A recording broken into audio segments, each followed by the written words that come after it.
بسم اللہ الرحمن الرحیم۔ السلام علیکم ورحمۃ اللہ وبرکاتہ۔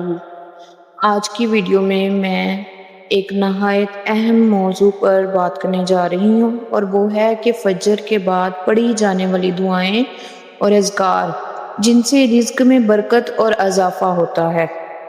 اللہ تعالیٰ قرآن مجید میں فرماتے ہیں سورۃ الطلاق میں، وَمَن يَتَّقِ اللَّهَ يَجْعَل لَّهُ مخرجا وَيَرْزُقْهُ مِنْ حَيْثُ لَا يَحْتَسِبُ، جو اللہ سے ڈرتا ہے اللہ اس کے لیے نکلنے کا راستہ بنا دیتا ہے اور اسے وہاں سے رزق دیتا ہے جہاں سے اس کا گمان بھی نہیں ہوتا۔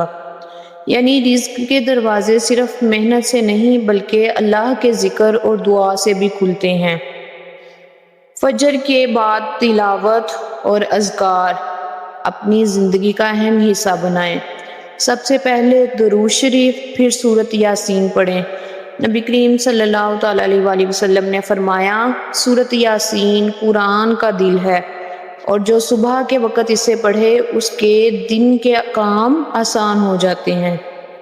سورۃ الواقعہ فجر کے بعد یا رات کو سورۃ واقعہ کی تلاوت کرنے کی بہت بڑی فضیلت ہے۔ جو شخص سورۃ واقعہ پڑھے اس سے کبھی فاقہ نہیں ہوگا۔ آیت الکرسی اور 3 پل فجر کے بعد یہ اذکار پڑھنے سے نہ صرف حفاظت ہوتی ہے بلکہ رزق میں بھی برکت ہوتی ہے۔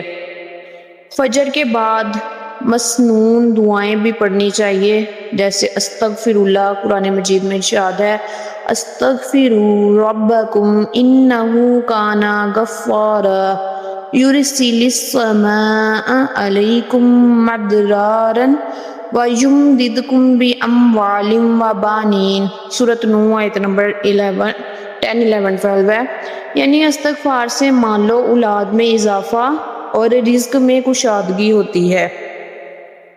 رزق کی دعا بھی پڑھنی چاہیے، اللہم اکفینی بحلالک عن حرامک واغنی بفضلک عمن سواک۔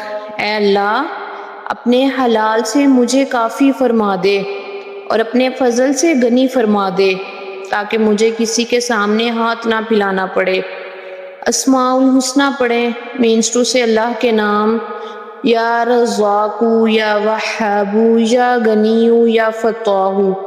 فجر کے بعد کثرت سے پڑھنے میں رزق میں برکت اور آسانی آتی ہے۔ دعاؤں کے ساتھ ساتھ یہ عمل بھی رزق میں برکت کا ذریعہ ہے کہ نماز کی پابندی، خاص طور پر فجر کی، صدقہ دینا چاہے ایک کھجور ہی کیوں نہ ہو، والدین کی خدمت، والدین کی دعا رزق میں سب سے بڑی برکت ہے۔ حقوق العباد کا خیال، دوسروں کا حق نہ مارنا، رزق حلال پر قناعت، حرام سے بچنا برکت کا ذریعہ ہے۔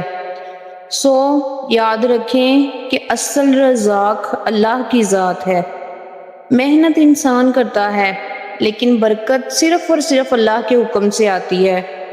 اگر ہم فجر کے بعد یہ اذکار اور دعائیں اپنی زندگی کا حصہ بنا لیں تو انشاءاللہ ہمارے رزق میں کشادگی اور دل میں سکون نصیب ہوگا۔ اللہ تعالیٰ سے دعا ہے، اللہم بارک لنا فی رزقنا واجعلہ عونا لنا علی طاعتک۔ اے ہمارے رب، ہمارے رزق میں برکت عطا فرما اور اسے اپنی اطاعت میں لگانے والا بنا دے، اور ہمیشہ نماز کی پابندی کریں، دن میں 70 دفعہ استغفار کریں، اور اللہ سے اچھے اعمال کرنے کی دعا اور شر سے محفوظ رہنے کی دعا لازمی کیا کریں۔ اوکے، اللہ حافظ۔